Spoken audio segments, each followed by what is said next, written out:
Hey, Jeremy. Steve? Why are you looking so blue?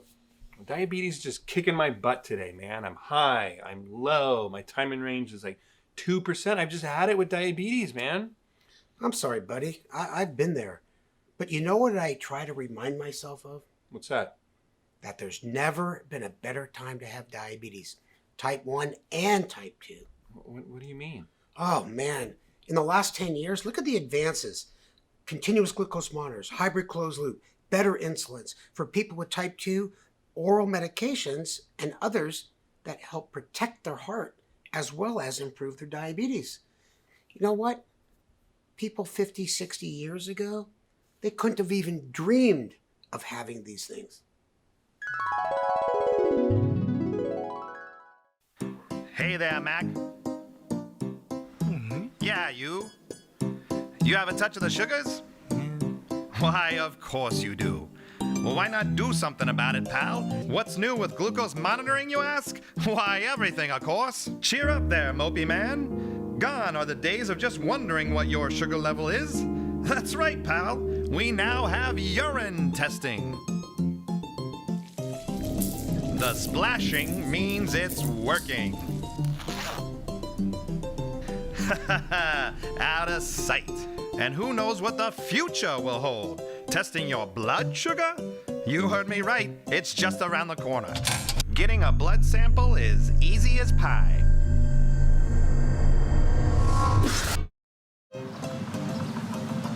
With just under 1 pint of blood, you can get a result by this time tomorrow morning.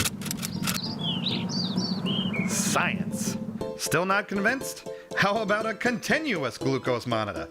We're telling you folks, this is the absolute latest and greatest in diabetes technology. And her name is Myrtle. Check your blood sugar. Day or night, Myrtle will help you monitor your blood sugar every 5 minutes. Check your blood sugar. Check your blood sugar.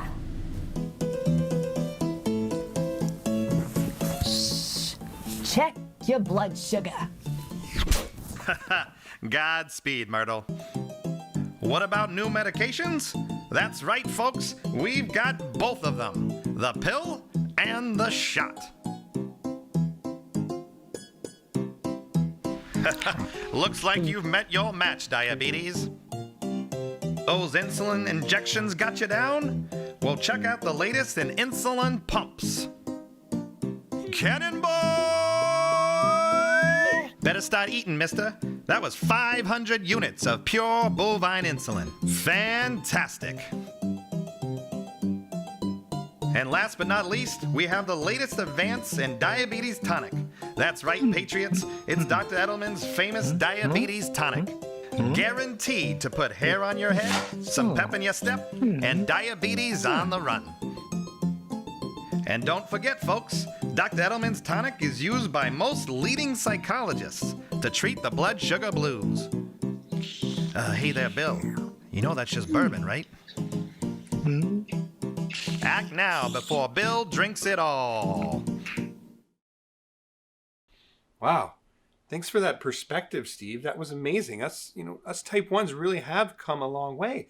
And now that I think about it, it's really inspired me to do a lecture on it. Like right now. Like right now.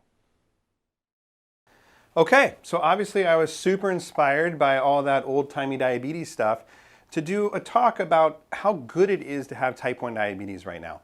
And I'm telling you, when I was preparing this talk and learning about the history of diabetes and specifically the history of insulin, it really was inspiring to me. So I'm going to take us on a little bit of a journey back in time about what living with diabetes used to be like all the way up to today to hopefully have us gain some perspective. And I love this picture because there's this guy on one side that says there's 3 things and on the other side it says 4. Take a second to look at that. It's trippy. I still can't quite figure it out. But it's all about keeping it in perspective. So I mentioned a little bit in the very, very intro talk my story, but now it's my platform and Steve's not here, so I can elaborate a little bit more without him kind of butting in. So this is me, 1994 when I was diagnosed. I was 15 years old when I got type 1 diabetes. In this picture, I'm probably 8, but I was a really awkward teenager, and it's my talk, so I get to put in whatever cute picture I want with my little teddy bears here. So I was 15 and all the classic stuff started happening. I was, drinking all the time. I was waking up multiple times during the night to pee.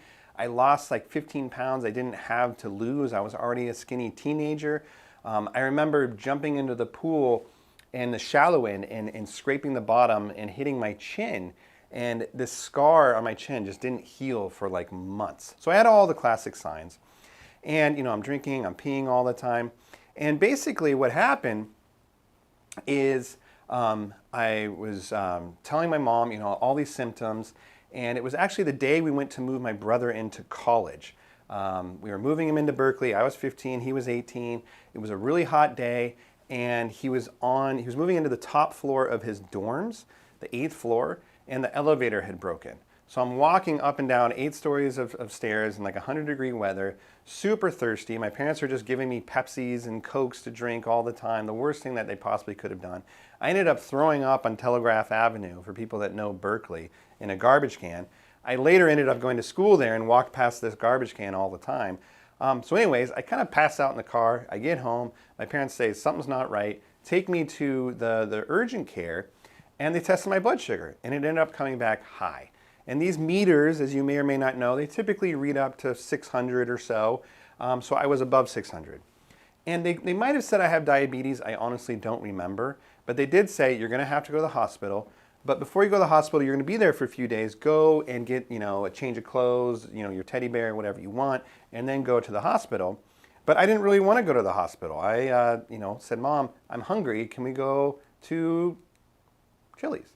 And she said, sure. So I remember sitting down. I had a full plate of baby back ribs, the little spicy apple sauce stuff that came with it. I was just putting back Dr. Peppers left and right. We're talking about school starting for me in a couple months. Finish up our meal, casually go to the hospital. And when I get there, they say, where have you been? We've been waiting for you. The doctor called ahead. They immediately ushered me to the intensive care unit because my blood sugar at that time was over 1,000. And everybody remembers this number like it's some kind of, competition you're trying to win. So I went from Chili's to the ICU in like 5 minutes. So that was quite a turnaround for me. And when I was in the ICU, I was there for maybe a day. They stabilized me, gave me IV insulin, and I really didn't know what was going on. And pretty soon after that, they put me on kind of the regular wards where, the less sick people are. And here's me, just this cool, calm, collected guy. And this Gary Busey person over here was my roommate, who also had type 1 diabetes.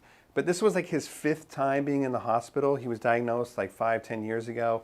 And I remember thinking, I don't know what diabetes is at all, but I don't want to be this guy. I don't want to be back in the hospital. But it was a weird thing as a kid. You think you get sick, you get better, and you move on with your life. So the concept of this is something you're going to be living with for the rest of your life, that's hard to deal with as a kid. I don't remember how I kind of processed that. So anyways, they gave me my first blood sugar meter, and I remember them being very excited about this. Like, we got these new cool meters, like you don't have to check your urine anymore. And I'm like, what do I care about what used to be? And so this was it. It was called the One Touch Basic. And I love that even then they knew it was basic. They're like, this is kind of crap. We're just going to call it basic and maybe it'll get better. And it took about a minute to get a blood sugar result. And that thing on the front, you had to kind of take off and clean every once in a while, like an old school computer mouse. And it would take that 60 seconds. And a lot of times the result would come back, would just say error. And you'd have to do it again, which was a pain, especially when you're a high school student trying to hide it under your desk or whatever and be like a normal kid. And this was my insulin regimen. I had regular and NPH, and I took 2 shots. I mixed it together, took one in the morning, mixed it together, took one kind of in the evening. And even saying that out loud blows my mind, that I used to just, ride out my NPH at lunch and not have to like bolus or anything like that. But obviously these insulins are kind of archaic by today's standards. But this was my regimen, my old school meter, my old school insulins. And when I tell people this, when we, used to kind of travel around for TCOYD across the land, and I get 2 types of reactions when I tell people, my initial regimen, what I was diagnosed with. And, the kind of the newbies, people that are recently diagnosed, 5, 10, 15 years, poor Jeremy, regular NPH, I've never even heard of that. You had it so rough. No continuous glucose monitor, no pumps. Like, how did you do it? And I'm like, thanks, guys. I appreciate that. And then there's the old timers that come in that have had diabetes 30, 40, 50 years. And they're like, are you kidding me? You have no idea how good you had it. At least you had like syringes. We had like bamboo or whatever we had to inject and checking our urine, and we were boiling things for no reason. So it occurred to me when I get these different reactions that it's all about, where you come in with your diabetes story really kind of reflects your perspective. So it's important, like I started to want to learn from these old timers of what did it used to be like and why do I have it good, now. So that made me kind of it inspired me to look back on a little bit of the history of diabetes and give all of you some perspective that, it might not help you when you want to throw your meter across the floor or your CGM or whatever in that moment, but it is useful to know kind of where we've come from and how quickly things are changing now in a positive way. Things are just rapidly changing that it's hard to keep up with sometimes. So let's go way back when. So this is a picture, and a pretty famous picture of a child before the discovery of insulin. And this story is going to have a good ending when I come back to it. But you can see this kid here, he's several years old, super skinny, kind of wasting away. And this was type 1 diabetes before insulin was discovered, which, spoiler alert, was discovered about 1921 or so. So it's been about 100 years. Not that long ago. Yeah, 100 years, we can kind of, get our minds around that. So this is a kid, I should say that the diagnosis of type 1 diabetes, universally fatal. Within 6 months or so, everybody diagnosed with type 1 diabetes would be dead. So that's a diagnosis that's worse than most metastatic cancers today. This was a severe, severe diagnosis. And keep in mind that these kids would be running around happy, healthy, and all of a sudden one day or one night they'd start peeing and drinking, a little bit more, 6 months later, dead. So this was bad news, and this was the state of affairs in 1920s. So when you see those swinging 1920s movies, remember, those people with diabetes were just, passing away without insulin. It's crazy. All right, so when was diabetes first described? When did diabetes come on the scene, if you will? And the first description of diabetes was actually from this guy named Arrhenius, I don't know how to pronounce that, who was this Greek philosopher. So this is, way back. He actually was on a stamp that he was commemorated there. He had trimmed his beard a little bit for the stamp. I like that. And in 2nd century AD, he has this quote. This is the first written description of diabetes, which I think is interesting. I'm going to read it. So it says, diabetes is a wonderful affection, not very frequent among men, being a melting down of the flesh and limbs into urine. The patients never stop making water as if the opening of aqueducts. The melting is rapid, the death is speedy, life is disgusting and painful, thirst is unquenchable. They stand out for a certain time, and then they pass urine with pain, and emaciation is dreadful. So a couple things about this. I think it's interesting that this idea was that people just basically pee themselves to death, that they can't hold on to any nutrients, they're peeing all the time, and they melt. They just dissolve away into their urine. And he describes in no, minor details that this was a painful, disgusting death. This was not something you wanted to get. So it was described here, 2nd century AD. So diabetes is on the scene. So when's the advances? What comes next in terms of diabetes? Figuring out what it is, what causes it, how we treat it, all those kinds of things. 2nd century AD, time passes and passes. Then really the next entry in the diabetes playbook is until the 1600s. So we got like 1,000 years or so that have now passed. We got this dude, Thomas Willis. He publishes a book. I love this. He publishes a medical journal book called The Diabetes or Pissing Evil. So apparently the word piss back then was like a medical term that you could just put on the cover of your book. In 1674, and he says, those with the disease piss a great deal more than they drink, and the urine was wonderfully sweet, as if imbued with sugar. So you might be wondering, well, so first, this guy, he actually got it right, that people are peeing a lot more, but it's a sweet urine. So there's something going on with sugar, which is a critical breakthrough. But you got to be wondering, how did he know that the urine was sweet? And back then, they used to taste the urine. This was part of the medical playbook. You would taste the urine and you'd be like, oh, you got a little gout, or maybe you're a little bit anemic. They would diagnose all kinds of crap. But when it came to diabetes, they actually got it right. This was one thing that actually tasting the urine kind of paid off for, because it tasted sweet. So they knew that there was sugar in the urine. So there's something going on that these people aren't processing sugar the way that they should. Now, all right, they know that sugar is critical to metabolism, but they don't know what's controlling it. The word insulin is not even anywhere near being discovered yet. And they just start with, well, what organ? What organ is controlling diabetes, is controlling sugar? And there was a lot of different theories on this. People thought it was the brain, the liver, the kidneys, all these kind of important organs. Because when it came to the pancreas, everybody thought it was kind of like a BS organ, to be honest. Like people would be in car accidents, I guess it wasn't car accidents, they would be in like, horse and trolley accidents and lose half their pancreas and they would be completely fine. So people are like, well, the pancreas doesn't really do much. And 99% of the pancreas is responsible for just digesting fat and protein and things like that.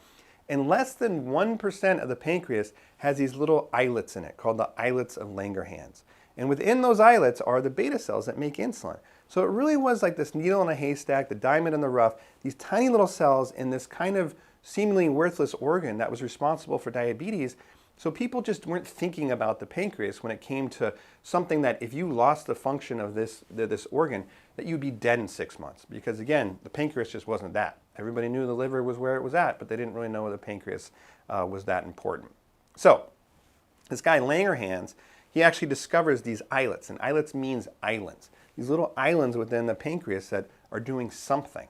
And when he discovered it in 1869, obviously he got his name associated with it, islets of Langerhans, but he said, I have no idea what they do.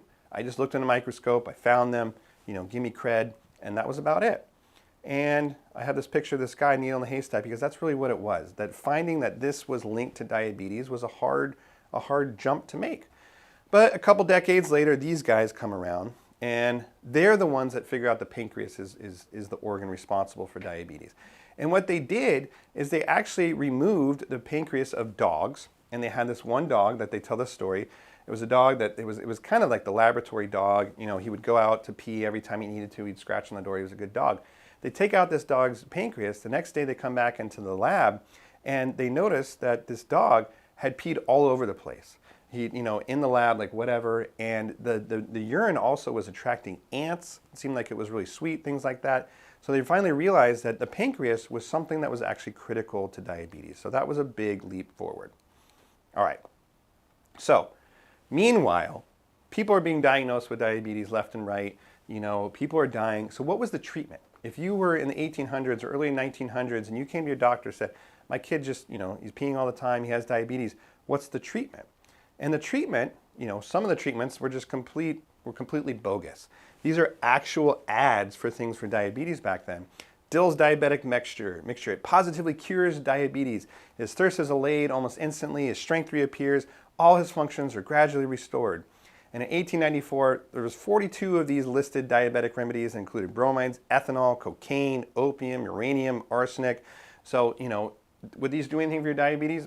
No. But maybe you get a little cocaine or opium going, maybe you'd feel a little bit better, why not? But they would prey on people that, there's nothing else to take. So people, this is like these snake oil charms salesmen that would sell this stuff that was completely bogus. So here's an actual ad, and what I like about this is that, you can't really make out the top, but at the very bottom in red, it says successful results depend on regular and persistent dosage. So it's just garbage, but make sure you keep buying it and keep taking it if you want to have an effect. So this was one of the treatments that people would actually use, and again, not that long ago. This guy, I like him, he's a French, physiologist that said, okay, well, the body can't hold on to sugar for some reason. It's peeing out sugar all the time. So maybe for treatment, we should have people just eat a ton of sugar, and then they can kind of keep up. It's not a bad idea when you think about it, but it actually is the worst thing that you can do. And this guy actually later in his life himself got diabetes, followed his own advice, ate a bunch of, I don't think they had any of these things back then, but he ate a bunch of sugar, syrup, whatever, and he ended up dying from diabetes and its complications because he did the wrong treatment. All right, so what worked? If you wanted something that actually worked for type 1 diabetes before insulin, it was sad, it was starvation. And what they would do is they would have these hospital wards that were just full of kids with type 1 diabetes that they would admit them to the wards and basically not feed them because they would find out that if you just gave them a very low amount of calories, they could, kind of survive but not go into diabetic ketoacidosis. So it was this fine line between starving people to death or having them, overwhelm them and having them go into DKA. So this was the treatment that could, keep people alive for several years, but it wasn't a good one. So this is one of the kids, that was admitted to these wards. You can imagine admitting your son or daughter to the unit, and this is what they look like. And the doctor was like, well, I think to treat your son, we're going to have to give him 300 calories a day. I mean, it just blows my mind. So, and it says comparative observations of patients dying from starvation or by violations of their diet have convinced us that suffering is distinctly less under the former program. Meaning, should we have kids die from starvation or from DKA? Seems like starvation is the more kind of ethical way to go, so we'll just really, limit people's calories. And that's saying something. That if starvation was better than just, feeding yourself and going to DKA, things are grim.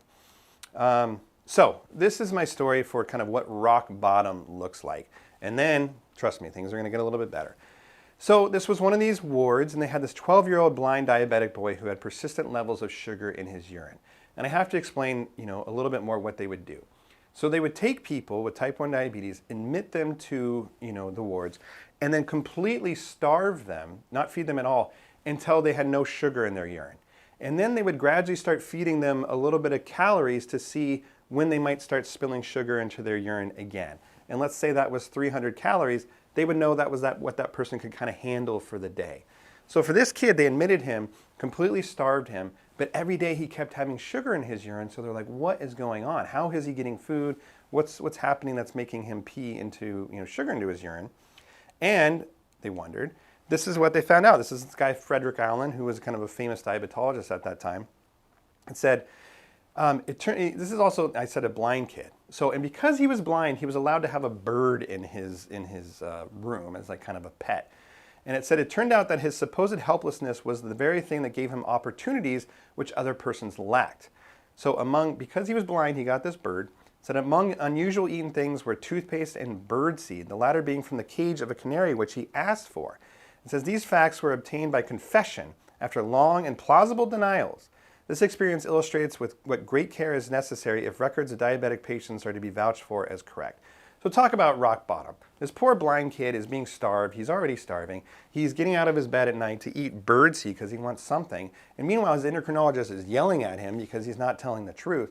So if you think your endo is mean to you about, why are you high here, why are you high there, this is intense. And so this is just so sad that this was, kind of the state of affairs. All right, things are going to kind of get positive here now. So let me see how I'm doing. All right, so the story of insulin. Here comes our savior, right? To be honest, I'm not a reader. I read enough like medical stuff. I don't have a lot of time for kind of casual reading, but I have read this book. I highly recommend it to everybody with diabetes or without diabetes because it's all about the discovery of insulin. It reads like a soap opera with, these interesting characters and the drama about insulin. So I really recommend it. You can read it in a day, no problem. Great book. All right. So what is the story of insulin? How did we get insulin? And what did it do for people?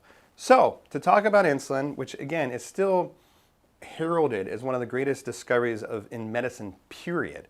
And it started with this guy, Frederick Banting. And he actually was an orthopedic surgeon, believe it or not. This guy is replacing knees and hips. It is a constant source of embarrassment for endocrinologists that insulin was discovered by an orthopedic surgeon who, by the way, orthopedic surgeons are the ones that we always kind of dump on for being dumb. Fun love. But an orthopedic surgeon was the one that discovered insulin. So this is this guy. He's working away. He's going to discover insulin eventually. But he starts off as this orthopedic surgeon with no particular talent, so to speak of. I love this quote from his high school principal. It says, "We would not have picked him for one of whom fame would settle." It's like, geez, thanks, like, principal. Like, they obviously interviewed them after he discovered insulin, and they're still like, this guy sucked. So he's working in a clinic, and this is a time of like prohibition. He's actually in Canada, and people are coming in to get prescriptions for alcohol all the time because they need it for pain or whatever they used it for back then. And he has this quote, "I gave him a prescription for alcohol, but considered myself rather highly trained for the bartending business." So this is his state of affairs. He's just seeing patients in this clinic, giving them alcohol. He thinks he's kind of meant for bigger things. So you can see kind of the story building. All right. So one night he goes to bed and he has this idea. He's thinking about diabetes because this is kind of something like a problem that's out there in the literature now about we're right on the cusp of discovering, this hormone, the idea of a hormone had just been discovered. This secretion, what it is that's controlling diabetes. And Banting has this idea. So he goes to bed one night and he has this idea.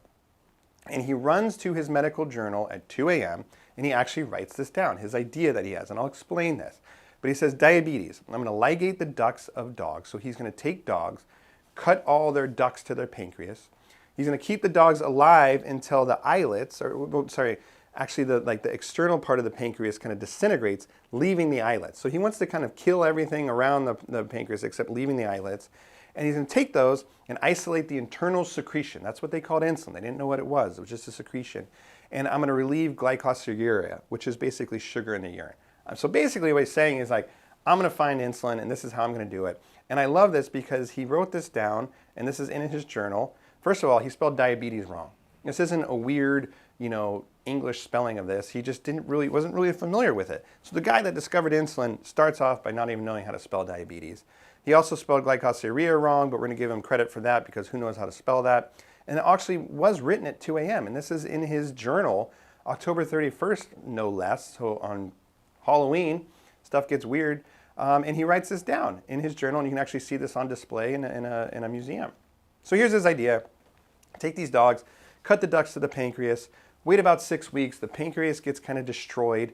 I'm going to take the pancreas out, do something to it, don't know what, purify insulin, become famous, and then inject insulin back into these dogs to kind of keep them alive. And that's his rudimentary idea. But keep in mind now, he doesn't have a lab, he doesn't have dogs, he's not in this trade. So he goes to Toronto to this guy, Dr. McLeod, who's a well-known physiologist, and he pitches this concept. He says, this is what I want to do. McLeod says, well, maybe you're right, maybe you're wrong, I don't know. I'm going on sabbatical to like Europe or something like that. Why don't you tinker around in my lab while I'm gone? And when I come back, we can see if you had any results or whatever. And so McLeod says, and when I leave, I'm going to give you a medical student to work with, and he gives him Charlie Best. And it was Banting and Best. Those are the two famous names that go on to kind of get credit for discovering insulin. And the funny little story about Best is that it was actually between him and one other medical student who would work with Banting, and Best lost a coin toss. So he was forced to work with this crazy orthopedic surgeon with this crazy idea for the summer, give up his summer in medical school, which he wasn't super stoked about. But he ends up, again, spoiler alert, winning a Nobel Prize for this, working with this kind of kooky guy. So this is the team, Banting and Best. They got a lab, they got a rudimentary idea to kind of start playing with, and they go to work. And the first thing they need is dogs. And they need to take out the pancreas of a dog. And that's not an easy surgery to do. The pancreas is very gelatinous. It's hard to deal with. It's not an easy surgery for even surgeons today to kind of do. So somebody who's never done it before, certainly on a dog, it's tough. And they needed dogs. So it said we would buy dogs on the street for $1 to $3 each. I recall Fred even leading one dog back to the lab by his necktie. And I love this image. They need dogs. They're like going out at night and wrangling dogs, back to their lab. And, these poor dogs, they, try to keep them alive. But this was science back then. That's kind of how it worked. And because they didn't really know what they were doing, this is some of their early entries into their journal. And you can't make out a lot of the words. You can see some of the dates. But what you can clearly see is that these dogs were dying. That they were trying the surgery. It wouldn't go well. They would die from infections or from diabetes or whatever. And so things weren't going well initially.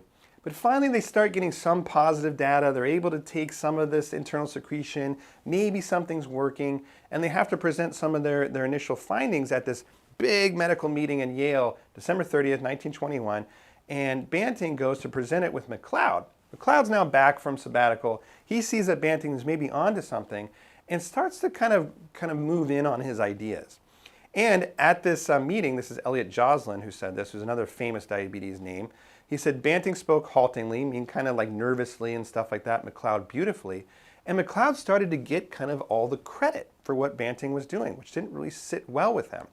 So Banting, he's kind of a hot-headed guy, and he starts drinking, he's really upset, he's talking to his buddy Charlie Best, and so Charlie Best comes into the lab one day, sees Banting passed out from drinking all night because he's so upset that McLeod's taking his ideas.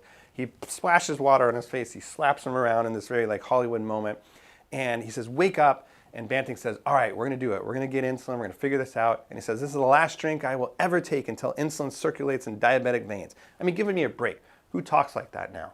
And it says, shake on it, Charlie. We start in the morning at 9 o'clock where we left off. I mean, that's just written for a movie. That moment doesn't happen ever. So he's like, yeah, drunk, slaps in some sense into him, and they get back to work. And they start having some success again. This is Marjorie, one of the first dogs that they're actually able to take the pancreas out, inject insulin back into the dog, keep it alive for a long time. So they're really starting to figure out that they can actually treat diabetes, which is incredible. So they have some success. Now, they need to take this initial kind of crude fluid that they're giving and purify it. And again, they don't have any experience in this area, so they call in this guy, this chemist, this guy, Dr. Collop, who's really coming in at the 1 yard line to take this thing across the finish line, or across the touchdown, to stay with my metaphor. And this is what happens. So he's in the lab trying to purify insulin, and this is another made-for-TV movie moment, where he says, I experienced then and there all alone in the top story of the old pathology building, the greatest thrill which has ever been given to me to realize I saw insulin. So again, this guy's in there, he's got microscopes, pipettes, he figures it out. He's alone in this lab in Toronto. He's discovered insulin, something that's going to save the lives of hundreds of millions of people over time, and he's done it. And he has this moment where he can kind of decide, do I go the good route and share everything, with my colleagues, Banting and Best, tell them how I did this? Or do I be kind of a jerk and keep it to myself and run with it? And unfortunately, evil Homer wins out. He goes to Banting and Best and says, you know what, I discovered insulin, but I'm not going to tell you how I did it. I'm super cool. And that doesn't go well with Banting. And again, he's an orthopedic surgeon. He's kind of a bigger guy. He's a hothead. He's clearly an alcoholic. And this is what happened. He said, he made his to go. Collop was like, they were having this altercation. Collop was getting up to go. I grabbed him with one hand by his overcoat, sat him down in the chair. I remember telling him it was a good job he was so much smaller, otherwise I would knock the hell out of him. He told us he had talked it over with McLeod, and they agreed not to tell us by which means they purified the extract. So I can't blame Banting for being mad. This is an actual cartoon of the time of the discovery of insulin, which is pretty accurate. This is kind of how it went down in this laboratory pseudo brawl. But they, kind of came to terms with it, settled things initially. This is the first patient to ever get insulin. And they basically purified this in the lab in Toronto, ran it across the street, literally, to inject one of these patients that was admitted to the hospital. This is Leonard Thompson. And it was described as a thick brown muck. So everybody that takes insulin knows that insulin is clear. It's got a very distinct smell. It's not thick. It's not brown. So this was not quite the purified stuff we have today. January 11th, 1922, first insulin injection. Again, not that long ago.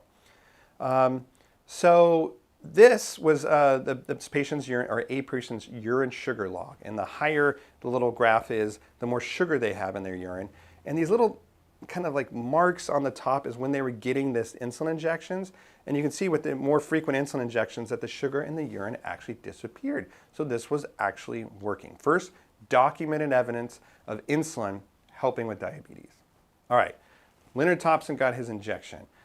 It worked. Other people started getting this thick brown muck, and eventually they were able to purify it more into insulin. They actually sold the patent to Eli Lilly for $1, if you can believe it, because they wanted to get this out to the masses.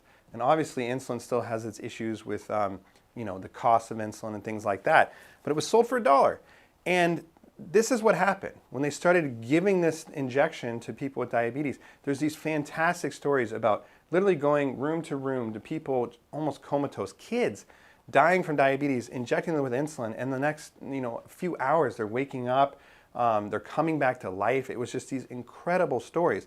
So this was this horrible picture I showed you at the beginning. This kid clinging to his mother, can't walk, dying, clearly suffering and pain. This was the same child several months later given insulin. And these were the pictures that started getting into magazines and newspapers, and you don't have to be any kind of medical professional to realize that whatever you're doing here is making a huge difference. This kid all of a sudden looks like a kid. He's got color, he's got, fullness in his cheeks. He's sitting there by himself like, I don't need anybody's help.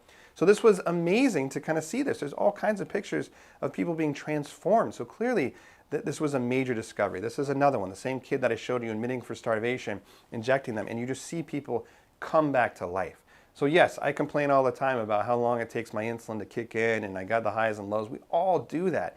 But just to imagine living in a world that wasn't that long ago where it just wasn't even available, it is crazy. And you hear stories about people camping out in front of the lab and tents and things like that. Just an outcry for people to get this. So to kind of round out this story, McLeod and Banting, who hated each other at this time, were actually dual awarded the Nobel Prize. And they said, well, this guy, the other guy didn't do anything. And they actually shared it with their counterparts. So Banting shared it with Charlie Best, McLeod shared it with Collop, the chemist, and they never really kind of reconciled this. They never really became friends. But the history books really kind of show that Banting and Best were ones that did the work. And they're the ones that we really kind of think about. There's these famous Banting lectures and things that we have in diabetes. So it's a figure that we somewhat revere. All right, fast forward 70 years later. So insulin has obviously been discovered, and we're back to adorable old 15/8-year-old Jeremy. And there's all this history behind me that I had no idea about. So I get my regular, I get my MPH, I get my meter, and I'm kind of like, woe is me. And appropriately so. No 15-year-old should have to go through this. But to just kind of take a second and realize how much we've had to go through to even get to this point, which by today's standards still sucks, and where we've come from even the 90s is really incredible. So insulin, the gift that keeps giving. We have all kinds of lectures at TCOYD that you can find on our website about the new insulins. This is a little bit messed up on top. 2 new basal insulins called Toujeo and Tresiba.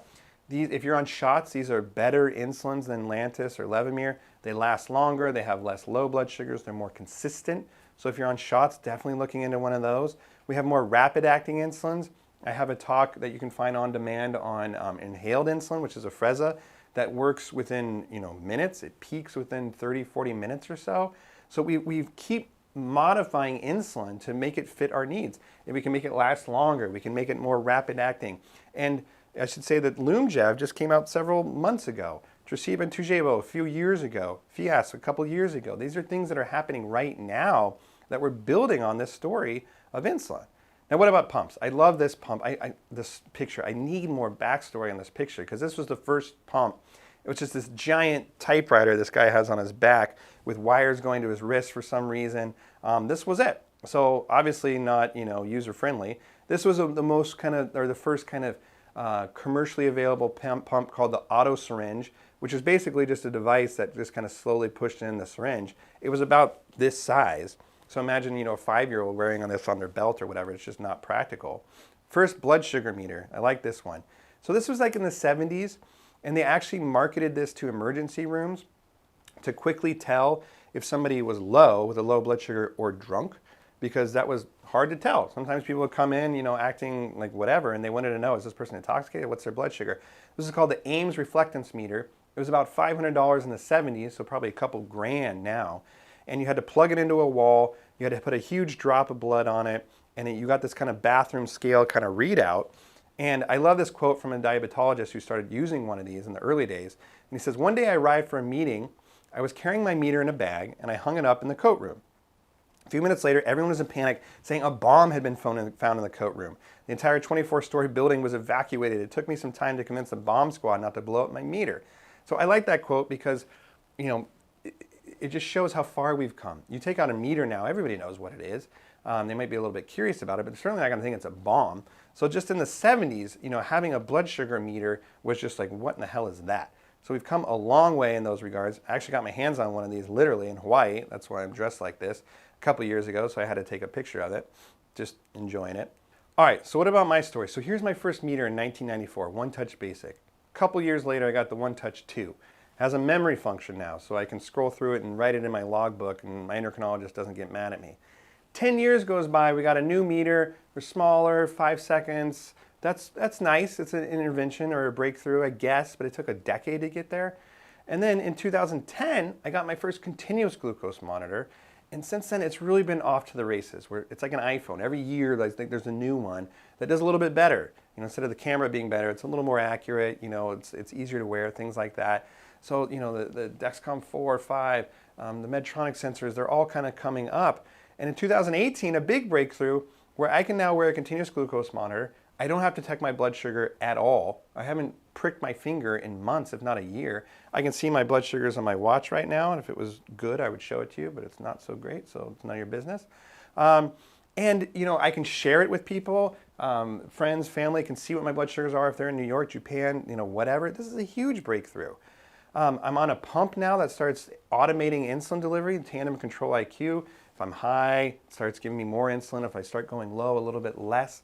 We have kind of lectures on these things. So we're starting to automate insulin delivery without me doing anything based on my continuous glucose monitor. I mean, this is a huge breakthrough. The whole point is better blood sugar control with less work. So again, think about not that long ago, people just not having insulin at all. And now we have all these sophisticated tools of measuring blood sugars, of responding. And in a couple years, like 2-3 years, we're going to have fully automated insulin delivery systems where we don't really have to think about it much at all. So this isn't 15-20 years down the way. This is on the very much on the horizon. You know, just showing this, that basically on the top, you can see the green bar of, you know, somebody's blood sugar kind of at night. And you can see that it starts kind of curving down. So by 6 a.m., this person's waking up with a blood sugar that's around 100. And on the bottom below it, the little blue bars, you can see that it's, as the blue bars get higher, it means it's giving more insulin. And then as it kind of comes down, it means it's giving less. Point here being that, you know, you can go to bed with one of these systems. It'll figure out how much insulin you need so you can wake up with a good number. I sleep better, less lows at night, hardly any lows at night, so I'm not waking up drinking apple juice, etc. So these have all been major advances that have happened. This particular system just came out about a year ago. So this is my sophisticated chart of what's happened to my diabetes regimen, and you don't have to take my word for it because it says sophisticated chart right there, and that's sophisticated. So changes to my diabetes regimen over time, 1994 to 2020, and it's gone like this. Very sophisticated. That there really wasn't much going on in the early years, and now literally, I mentioned new insulins that have come out, new pump systems, new continuous glucose monitors. You have to kind of stay up with this and maybe even educate your provider on what's going on, because it's almost like you need a tune-up now every 6 months to keep up with all this good stuff that's happening. All right, so listen up. This is how I'm going to finish this talk. If you fell asleep or you're just kind of making brownies in the kitchen, whatever, just stop for a second and listen to this, because the bottom line here is that people with type 1 diabetes are living longer now than people without diabetes. And I don't know about you, but when I was diagnosed with type 1, which is kind of messed up that they tell you this, they would say you just lost 15, 20 years of your life, just off the top. Just being diagnosed with diabetes, you're going to die, you're going to live a shorter life, which is, it's crazy to hear that. And we now have data that if you control your blood sugars within a reasonable range, at least less than 8% or so, that those people tend to live longer than people without type 1 diabetes. Why? It's probably because we're a little bit more in tune with our health, seeing doctors more regularly, staying on top of our blood pressure and our cholesterol, and certainly our blood sugars, but that all makes a difference. The point is the hard work pays off. You're not trying just, to control your blood sugars just so you live 15 years, less. You're controlling your blood sugars, you're doing all this work so you can live a long and healthy life, period. Not just for yourself, it's a gift to you, it's a gift to your family. And this is just a chart taken from this publication that I'm not going to go over, but it basically shows it. That this dotted line is basically, where the normal population is. And the black line is the people with type 1 diabetes based on their A1C, going from 6, 7, 8, 9, 10, 11, 12. And as someone's A1C comes down to around 8 or less or so, people tend to be doing better than the general population. That's the point. You still have to be very aggressive with your blood sugar control to avoid all those complications. But when it comes to just simply how long people are living, you can live a long and healthy life. And that is the point. So I like this talk. I really enjoyed kind of putting this together because what's the message? Learn as much as you can from today, from the conference, from all the educational videos, content we have online. Take some of this stuff back to your provider. I heard about X, Y, and Z. I want to start a new pump, new continuous glucose, whatever. This stuff matters. And if you keep up the hard work, you will live a long and healthy life. So again, like I said, I've learned a lot of perspective from doing this talk. We've come a long way, and things are changing almost on a daily basis now. It really is the best time to have type 1 diabetes right now. Full stop. So my perspective here, is it 4, is it 3 of these block things? I don't know. But hopefully you've gained some perspective, keeping in mind where we've come, and that empowers you in some way. And again, not that when your blood sugar is high or low and you're throwing your meter across the room, you're not like, well, at least I have insulin. But it can help, to at least realize that we do have it pretty good and things are getting better. So that's it. Hope you enjoy the rest of the day. Thanks for listening. So long.